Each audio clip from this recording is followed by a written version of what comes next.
Mr. Menlo, we're ready to go. Okay. All right, I'd like to call this special meeting to order. The Gila County Board of Supervisors, Friday, November 18th, 2022 at 10 a.m. Today, we have Mr. Klein in Young, and we have Mr. Humphrey and myself here in Globe. And if you would, let's all stand for the pledge. Samantha, would you please lead us? To the flag of the United States of America and to the republic for which it stands, one nation, under God, indivisible, with liberty and justice for all. Thank you.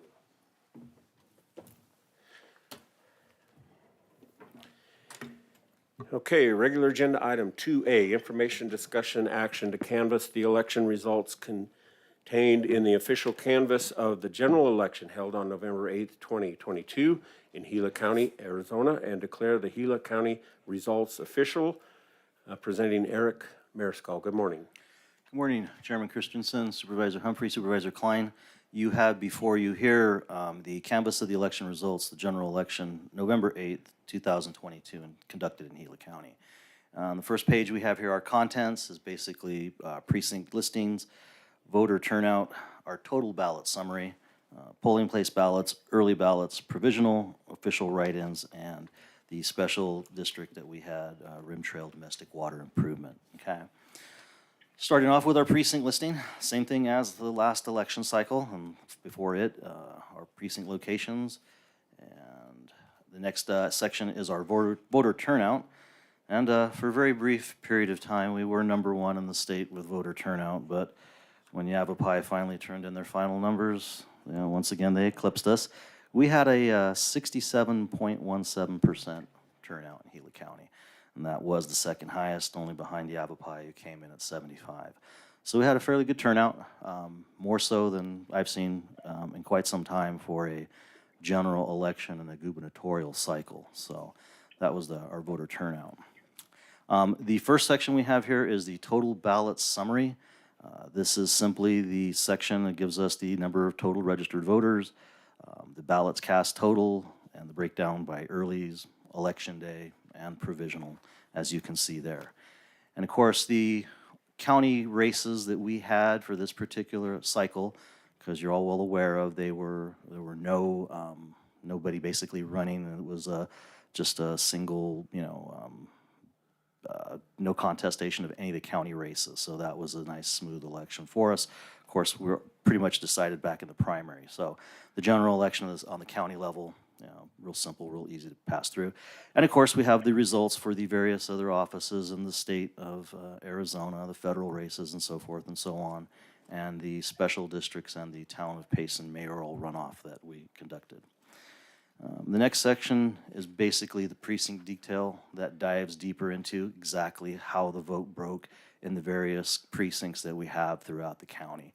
And that's something for statisticians and bean counters. They go in and they look at all that information more and more in depth and in detail. Okay, and of course the next breakdown is we have our polling place ballots, which this time it's continuing to hold. We're keeping up with about maybe just a little under 5,000 voters that go to the polls on election day. It's been shrinking over the years, and of course our vote by mail is one of the bigger returns on that particular issue. The next section is our early ballots, and basically, once again, the number of ballots, registered voters, ballots cast, the turnout by mail that we had. Okay. And then, of course, in that section also, it basically gives us some reasons. All of the ballots that were sent out that were returned, there were some that were rejected. In this case, most of them were returned for no signatures, or the signatures did not match, or at one point they just returned the ballot and it was the envelope and it was empty. So that's the breakdown on the earlies and how they occurred.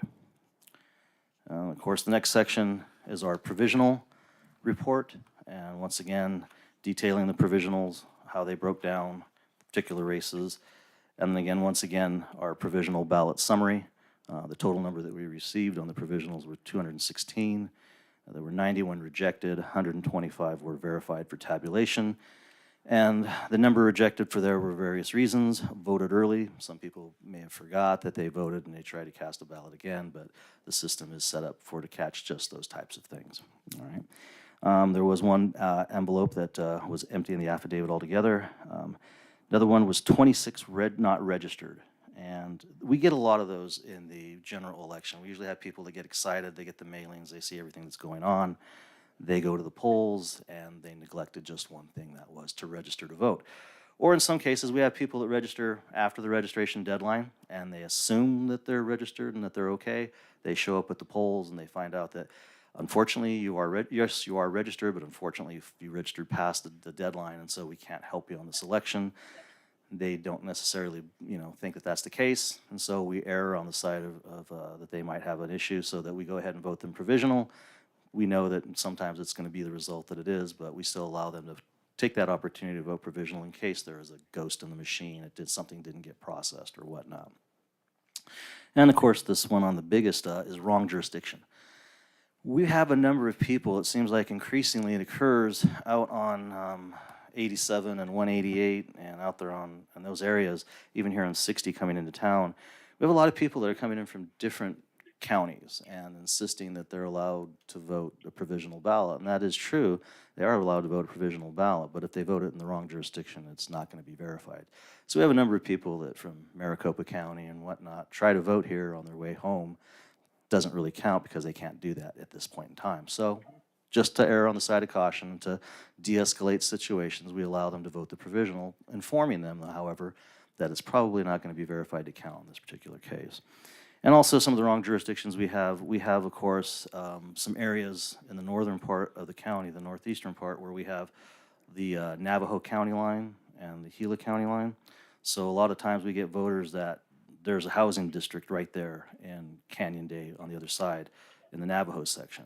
And for them, it's just they walk across as opposed to driving into White River. They think, they can go either place. But we receive a lot of wrong jurisdictions in that they're registered in a different county, but they're trying to vote here in Gila, so that's just not going to count. Okay. All right, and then of course we have our official write-in candidates listing here, and these were all of the write-ins that we had by state and party and position.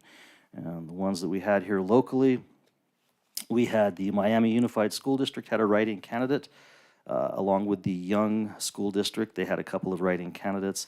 And of course, there are their results right there, which the school superintendent's office is the one that will take care of those particular canvassing for those races. And of course, we have our last one, which is our Rim Trail Domestic Water Improvement District. They held a governing board member election, and so the results that you see there are an aggregate of the members who reside within the district and those individuals who are allowed to cast a vote as long as they're registered and reside within the state of Arizona. So do we have any questions? I'm happy to answer. Thank you, Eric. Supervisor Humphrey. Okay, yeah, you pretty much answered one of them. Okay. Okay, you can vote in different districts, so like if I'm in Roosevelt, I can vote in Globe, as long as I stay within the county. Exactly. I can vote at any polling Yes. place. Yes. But I can't go out of county and Correct. vote for my vote to count in a general election. That's correct. Okay, and I could see where that Yeah. someone would get mixed up, Right. because before, if I was at Roosevelt, I had to vote at Yes. Roosevelt. I couldn't vote anywhere else. Mm-hmm. So letting people know that I can, Yeah. then they may have just thought, okay, Right. anywhere I can pull up, I can vote. And that's what some people unfortunately think from other counties, and so they Okay. happen to wind up voting here. And then one more question, people get ballots in the mail and they're not registered. How, that seems difficult to me, that why would they get a ballot if they're not registered? If they're not registered to vote in Gila Yes. County, there is no way that the Gila County Recorder's Office, Sadie Bingham, is going to send them a ballot. They have to be on that list. It has to be indicated on their file. Okay, And only then will it generate what they refer to as a ballot affidavit envelope for that individual's ballot. oh, okay. Okay, so you can't get a ballot No, if you're not you- registered, you will or if not. you were registered and moved or something and you didn't change your address, Right. that ballot still goes That- to that other address. That ballot will go to the address that is listed on file, and if it is not received, the post office will return it. Elections material is not forwardable by law. So Okay. it will come And back then, to the so recorder. things that returned, then perhaps maybe they can, They'll they try can, to yeah, then reach out, contact, and let that reach out voter and know contact, okay. that there's an issue and that they could either come in or they could call them by phone and take care of it, yeah. Okay, and we had no polling places that ran out of ballots or anything? Polling places, no. Our polling places, we prepared for a good wave, and it came in some locations, but we were ready for it. And our printers were they have not failed us since we put them into place, and we made sure that the drums were changed, the toner cartridges were full, the paper was sufficient for them at the locations. We sent them with more than enough, and we did do quite a brisk number on election day, but we had very few issues. The standard, the usual subjects. We had a couple of locations where the poll workers got sick and they couldn't make it in. And we had one machine in Young, one of our accessible devices that we utilize. It broke down in the early morning. And so I took a trip down to Young and replaced it out and put a new one in and brought the defective one back. But those are just the usual things that we're going to have whenever we're dealing with machinery and equipment. And I sometimes think that the road to Young is a little bit bumpy in some spots. So there are data sticks in there that might shake loose and stuff like that. That might have been the situation with this particular unit. I don't know. We haven't broken it down yet. We haven't really had too much time. But that was about the only thing. But no printer issues. No. The only thing that we had to do different in this election is that I provided a second ballot box for one of our polling locations in Payson because the volume of people coming into that one location is incredible. And it's the centrally located one, the business district and Expedition. So people tend to go there. And so they filled up that box rather quickly in the day. And so we had to put another one in to make sure that they wouldn't have anything dropping out of the box that wouldn't have been good. So, but overall, it was okay. We did have one incident at the Expedition Church. It was something exterior to the election. It was more of a personal nature that they had an argument, and so it wasn't anything related to the polling or 75-foot limit or anything like that. It was just a personal encounter between two individuals who have some kind of history, from what I understand. Well, I kind of asked that question to say thank you very much for going over and beyond to be sure that there was more than plenty and things were taken care of properly, and you reached and went beyond to help with machines that were Yeah. down and all the printers were working so that we wouldn't run out of ballots. And I remember Supervisor Martin's words very clearly on a lot of occasions. She would always tell us, folks, don't give them rocks, because they'll throw them. So well, we try to limit the rocks that get thrown at you guys. thank you very, very much for extending your services to make sure that this went well. Thank you. Thank you, Supervisor Klein. Comments, questions? Just a comment. Thank you for all you do, Eric. Good job. I'm glad to see the percentage of the turnout, so thank you very much. You're welcome, Supervisor. Thank you. Yeah, and I'll add to the comments of thank you, well done. Gila County did a great job. Thank you, your team, the volunteers, those that worked the polls, the recorder's office, and everybody involved. Putting on an election is a lot of work, and I would have to say that Gila County has come out successful time and time again, and I appreciate that because I would not want to be on the board of supervisors in one of the other counties that are having problems. So, Understood. yeah. Understood. I'd just like to say that it was a great effort. The recorder's office, as always, under Sadie Bingham, they kick off the show with earlies and voter registration and all that sort of stuff, and they did a massive amount of work over there, and got a lot of good cooperation from them. They got us ballots early, so we were able to process them early with plenty of time so that we weren't rushed and stressed, so they did a really good job on that. And the election's a countywide effort, and all of the departments in one way, shape, or form, help us out. We get a lot of our workers from departments. Election day, I needed a couple of drivers, and County Manager Menla was able to just put that word out and got them real quick. So it was a lot of different areas helping us out. Paul Walterbeek and PIO over there put out a Facebook posting at one point in time that got us a couple of the workers that we needed in some strategic locations. And also there was one instance where I was training a poll worker at another location, and we needed another poll worker at that spot. And one of the office help was there, and they were listening in on the discussion. I said, well, what do you guys pay? And so I let her know that the new pay scale was, and she said, well, I'll do it. And she was one of those demographics that we're looking for, young, but with the new scale of pay, she was able to go ahead and take that day to perform poll worker functions because it was amenable to her. She could take that day off from work, work the polls, and not come out in a negative and you know, sort of speak economic situation. So that's already yielded us a very positive benefit, and also some of those last minute people that we needed and we received. So very much appreciate also the poll workers. We're very appreciative of the fact that you extended their pay, and they were very appreciative of that, and they wanted you to know that they, you know, it was unexpected on their part. I didn't really give them any indication that that was coming, so, and they stuck with us all the way up until that, and they kind of found out as a surprise when we were out there on election, the night before the election, setting up places here and there. They said, "Did you guys make a mistake on the pay voucher?" I said, "No, it's no mistake, it's your pay," and so they were very appreciative and very thankful. And like I said, good work all the way around from all the divisions and all the departments that were involved in it, and especially my team. They work a lot of long hours, and I don't think we've had one weekend off for the last month. So we worked Veterans Day last week, getting the vote done and wrapped up. So, but it's done, and hopefully we'll continue our trend of smooth elections. Great, that's good to hear. So I have one question, and that is, do you have any idea how many people handed in an early ballot on the actual day, Tuesday? It was almost a couple thousand. It was Couple kind of, thousand, it was a good chunk that came back at the very end. Yeah, see, and I don't understand that. If you're gonna vote on voting day, then all you're doing is complicating the whole slows thing by down. throwing in an early ballot, which is not early, that needs to be verified and takes a lot longer to do than just voting. It does, yes. So anyway, that's the, okay, thank you very much, Eric. With that, I'll Mr. entertain a Chairman? motion.